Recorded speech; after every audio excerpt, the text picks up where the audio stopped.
Hello students and welcome back to my accountancy class. So in the last lecture we had completed with the third chapter of partnership, that was admission of a partnership. Now in this video we are going to start with our next chapter, that is retirement or death of a partner. So let's get start. First point है retirement of a partner means that a partner ceases to be a partner of the firm. जब retirement होता है किसी partner का, retirement of a partner का मतलब क्या होता है कि कोई भी पार्टनर आपके फर्म से सीज हो जाता है. ठीक है, मतलब सीज मतलब टू पुट एन एंड, या तो वो आपकी कंपनी छोड़ के चला जाता है या तो फिर वो उसकी डेथ हो जाती है. ठीक है, to be a partner of a firm. मान लीजिए ये आपकी फर्म है, यहाँ पे 3 लोग काम करते हैं, ए बी एंड सी, और ए जो है, ये सी जो है आपकी फर्म छोड़ के चला गया, तो मतलब रिटायर हो गया. ठीक, अब नेक्स्ट है अ पार्टनर में रिटायर. पार्टनर इन 3 तरह से रिटायर हो सकते हैं. There are 3 ways to get retirement from a partnership firm. If there is an agreement to that effect, अगर इस चीज से रिलेटेड, रिटायरमेंट से रिलेटेड अगर पहले से ही अग्रीमेंट किया गया हो कि इस डेट को सी रिटायर हो जाएगा, पहले से अग्रीमेंट है आपस में, तो ये होता है if there is an agreement of that effect. इस रिटायरमेंट वाले इफेक्ट के लिए पहले से ही आपने अग्रीमेंट बना के रखा था. फिर नेक्स्ट है if all other partners agree to his retirement. अगर ये 3 पार्टनर्स थे, उसमें से इसने बोला कि ये ए बी एंड सी, सी ने बोला मुझे फॉर्म छोड़ के जाना है. ठीक, तो ए ने बोला ठीक है, बी ने बोला ठीक है, तो फिर ये छोड़ के जा सकता है. मतलब all other partners agree to his retirement. C के रिटायरमेंट से बाकी के जो पार्टनर्स हैं वो अग्री कर जाएं. ठीक, तो ये हो गया सेकंड पॉइंट. थर्ड पॉइंट कहता है if he has given his consent in writing to retire in case of partnership at will. अब देखिए, पहले ये चीज देख लीजिए, पार्टनरशिप 2 तरह का होता है. आपने 11th में बीएसटी में पढ़ा होगा. एक होता है पार्टनरशिप एट विल और एक होता है फिक्स्ड पार्टनरशिप. तो एट विल में क्या होता है कि जब तक मन करेगा तब तक चलाएंगे, फिर कभी भी कोई भी रिटायर हो सकता है. लेकिन फिक्स्ड में क्या होता है कि ये लोग पहले से ही बना के चलते हैं कि 3 साल या 6 साल या 5 साल या 10 साल, जितने भी ईयर्स वो फर्म को चलाना चाहें, उससे पहले कोई रिटायर नहीं हो सकता, तो वो फिक्स्ड होता है. ठीक, एट विल में जब तक मन करेगा चलाएंगे और कभी भी रिटायर हो सकते हैं. तो इस वाले केस में, पार्टनरशिप एट विल वाले केस में, कभी भी कोई पार्टनर पार्टनरशिप फर्म को छोड़ के जा सकता है लिखित में लिख कर. उसको पहले लिखित में लिख के देना पड़ेगा कि I am so wants to retire from this firm, तो फिर वो रिटायर हो सकता है. तो ये 3 केसेस थे रिटायर होने के. ठीक, अब नेक्स्ट पॉइंट है liability of retiring partner towards third party continues till the date of retirement. अब इस चीज को पहले ध्यान से देखिएगा. मान लीजिए ये रहा, यहाँ पे 3 पार्टनर्स काम करते हैं. ठीक, ये टाइम लाइन बनाया है मैंने. ये 3 पार्टनर काम कर रहे थे और इन्होंने लोन लिया, बैंक से लोन लिया 15 करोड़ का. ठीक, अभी हमने यहाँ तक रीड किया. Liability of the retiring partner toward third party continues till the date of retirement. देखिए, 15 करोड़ का लोन लिया इन्होंने, इन तीनों ने, ए बी एंड सी. अब क्या होगा कि ये तीनों लायबल हैं. इस इतने रुपए के ये तीनों लायबल हैं, ये तीनों की रिस्पॉन्सिबिलिटी है। अब ये कंपनी चल रही है, एक पॉइंट आया जब सी, जो पार्टनर सी है, वो बोल रहा है मुझे रिटायर होना है, सीज रिटायरमेंट। ठीक, सी जो है रिटायरमेंट चाहता है। अब जिस दिन ये रिटायर हो जाएगा तो ये जो 15 करोड़ की लाइबिलिटी है ना, ये सिर्फ ए बी ही झेलेंगे। जिस दिन ये रिटायर हो जाएगा उस दिन इस लाइबिलिटी से वो फ्री हो जाएगा। ठीक है, यहाँ तक ये तीनों लायबल थे, ए बी और सी। जैसे ही सी ने रिटायरमेंट लिया, सिर्फ अब कौन कौन लायबल है, ए और बी है। तो इस लाइन का मतलब है liability of retiring partner toward third party continues till the date of retirement. ये थर्ड पार्टी है, बैंक जो है थर्ड पार्टी है। तो जो रिटायरिंग पार्टनर है यानी कि सी, वो केवल तब तक लायबल है जब तक वो रिटायरमेंट नहीं ले लेता। जब तक उसने रिटायरमेंट नहीं लिया था वो तीनों मिलके इसके लायबल थे, लेकिन जैसे ही उसने रिटायरमेंट ले लिया तो केवल बी, ए और बी ही लायबल हैं। अब देखिए नेक्स्ट क्या बोल रहे हैं, also he is continue to be liable even after retirement if public notice is not given।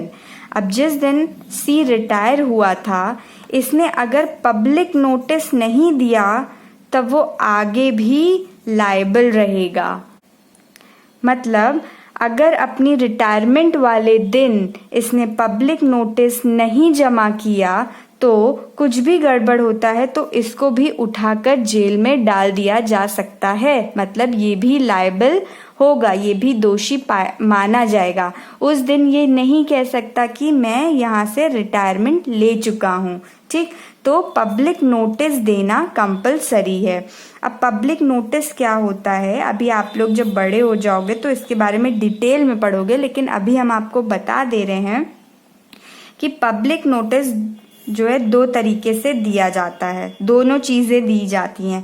पहला है कि एक गवर्नमेंट ऑफिसर को नोटिफाई करना होता है जिसे हम कहते हैं ऑफिशियल गैजेट।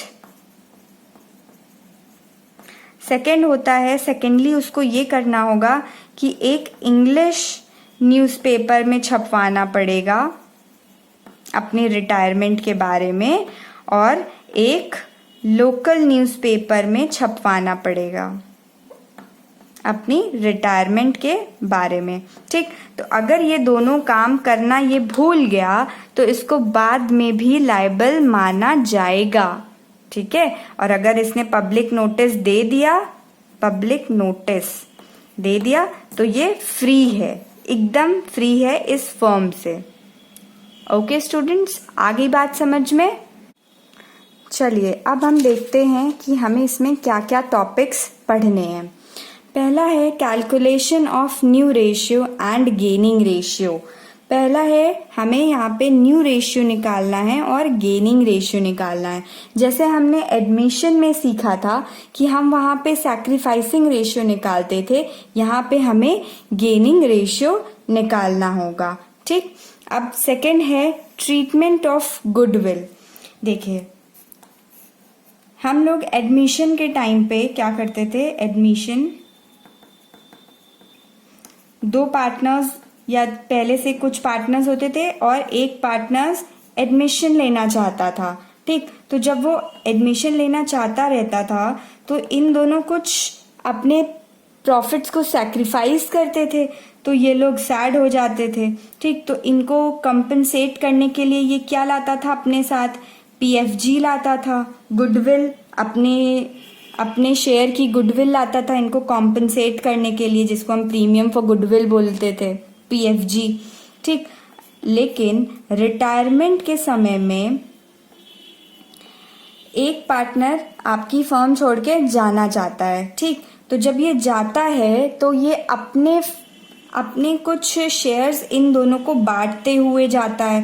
तो इस केस में ये लोग गेन करते हैं तो ये लोग खुश हो जाते हैं। यहाँ पे ये दोनों सैक्रिफाइस कर रहे होते हैं, इसलिए दुखी रहते हैं, तो इसको कॉम्पनसेट मिल जाता है इन लोगों को।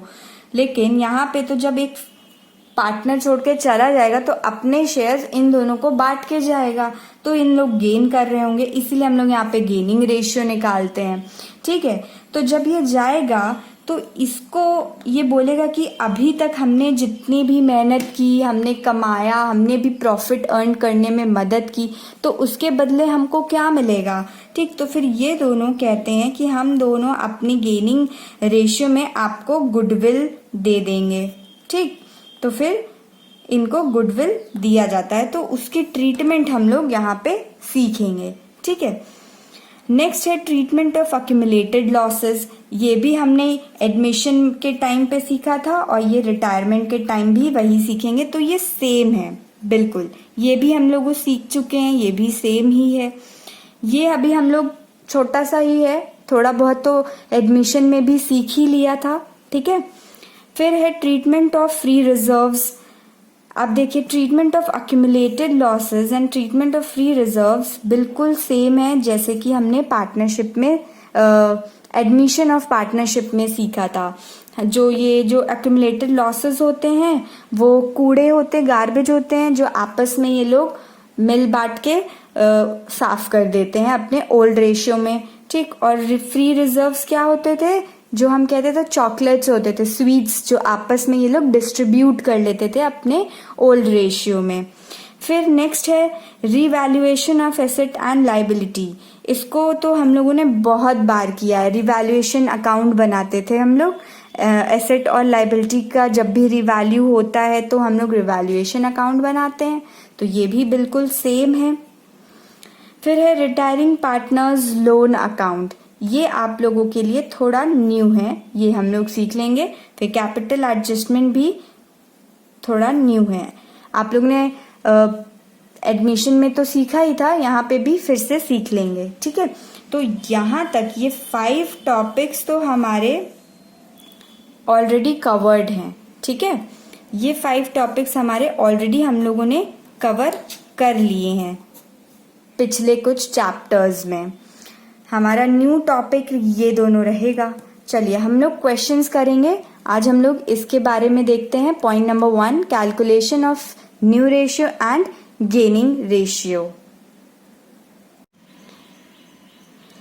Let's take an example.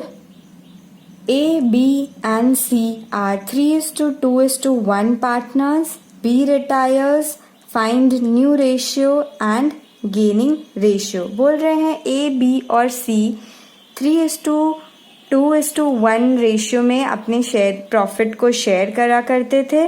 अब बोल रहे हैं बी रिटायर हो गया है, आपको कैलकुलेट करना है new ratio and gaining ratio. ये ऑलरेडी आप लोगों को पहले से ही आता है, बस फॉर अ रिविजन हमने यहाँ पे आप लोगों के लिए कर दिया है। आप लोग कर सकते हैं, एक बार आप खुद से ट्राई करिए, नहीं आएगा तो वीडियो को आप आगे देखिएगा। ठीक है, देखिए ए, बी और सी पार्टनर्स थे, इनकी रेशियो है 3:2:1। अब बोल रहे हैं कि बी रिटायर, तो हम क्या करेंगे, बी पे ऐसे गोले लगा के इसको काट देंगे। ठीक, इस क्वेश्चन में कोई और इंफॉर्मेशन नहीं दी हुई है, बस बोला गया इनकी पहले रेशियो ये थी, बी रिटायर, खत्म, कुछ नहीं दिया। तो इस केस में क्या होगा, न्यू रेशियो ए और सी का, ए और सी बचे, ए और सी का न्यू रेशियो 3:1 हो जाएगा। कुछ नहीं करना, बहुत इजी है। ठीक है, और गेनिंग रेशियो क्या हो जाएगा, गेनिंग रेशियो भी यही रहेगा 3:1। इसमें आपको कुछ भी नहीं करना, आंख बंद करके बी को हटा करके जो बचेगा वो उनका रेशियो हो जाएगा। In case question is silent, when question is silent, in that case आपका जो न्यू रेशियो और गेनिंग रेशियो सेम ही रहेगा और वही जो पहले था वही रहेगा। ठीक, वेरी सिंपल। चलिए अब हम लोग नेक्स्ट देखते हैं, नेक्स्ट एग्जाम्पल।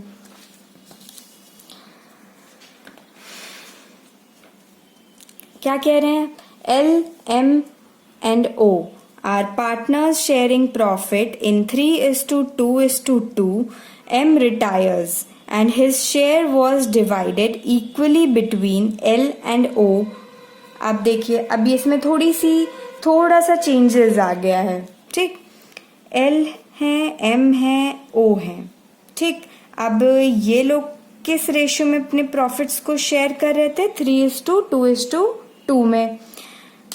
अब यहाँ पे बोला गया M रिटायर्स, तो हमने M को रिटायर कर दिया।